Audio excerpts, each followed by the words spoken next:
From Washington, this is VOA News.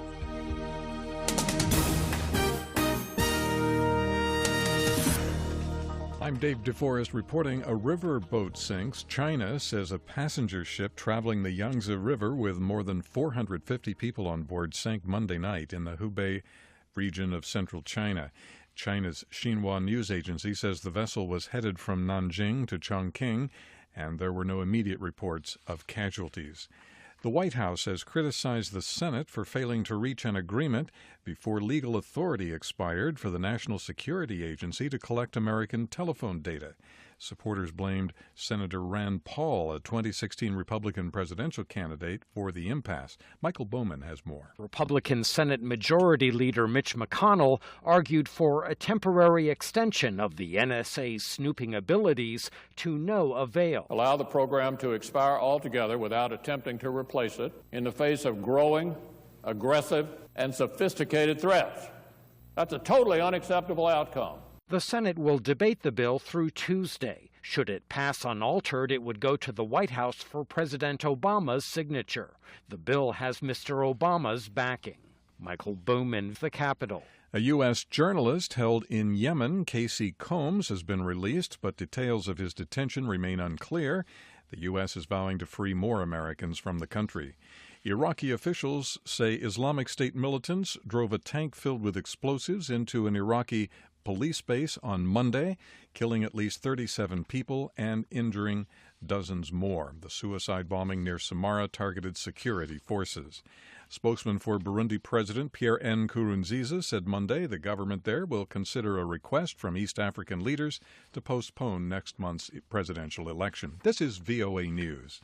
The U.S. Supreme Court has ruled in favor of an American woman who was denied a job because she wears a Muslim headscarf. Samantha Eloff brought her case in 2008 when an Abercrombie & Fitch store in Oklahoma rejected her for employment. The assistant manager said she was qualified, but a manager decided the headscarf would violate the store's dress code. U.S. Senator Lindsey Graham of the southern state of South Carolina, an outspoken advocate for U.S. military intervention overseas, joined the crowded Republican field Monday seeking his party's 2015 presidential nomination.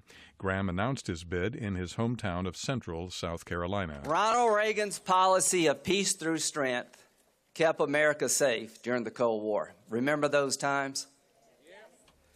But I've come to conclude we will never enjoy peaceful coexistence with radical Islam.